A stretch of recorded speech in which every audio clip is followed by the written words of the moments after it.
Breakfast lunch இன்னைக்கு snacks எல்லாம் ready ஆயிடுச்சு. ஸோ மதியம் சாப்பிட்றதுக்கு என்ன பண்ணியிருக்கேன் அப்படின்னு பார்த்தீங்கன்னா சப்பாத்தி, பிச்சு போட்ட சப்பாத்தி. அதில் நீங்கள் பிச்சே போடலையே. பிச்சு போடலன்னா நான் எப்போ பிச்சுட்டா போகுது, இதை பாரு அவ்வளோதான். பிச்சு போட்ட சப்பாத்தி எப்படியும் உங்களுக்கு எப்படி கொடுத்தா தானே நீங்கள் ஈஸியாக சாப்பிடுவீங்க. அவ்வளோதான், பிச்சு போட்ட சப்பாத்தி ஆயிடுச்சு.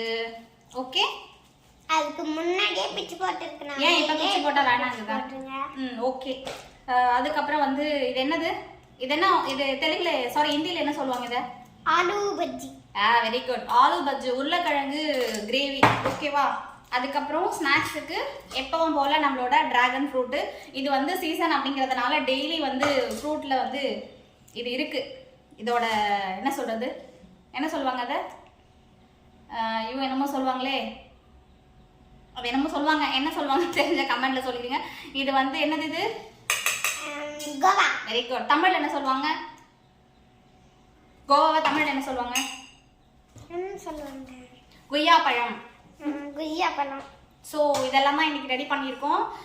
சப்பாத்தி, அதுக்கப்புறம் உருளைக்கிழங்கு குருமா, அதுக்கப்புறம் ஸ்நாக்ஸுக்கு வந்து டிராகன் ஃப்ரூட்டு, கொய்யாப்பழம். சரி வாங்க வாங்க, லேட் ஆயிடுச்சு, பஸ் வரப்போகுது. ஒரு மேடம் பாருங்க உட்காந்துட்டு இருக்க, ஆரத்தீர சாப்பிட்டுட்டு இருக்காங்க. சீக்கிரம் சாப்பிடுங்க மேடம், டைம் ஆச்சு.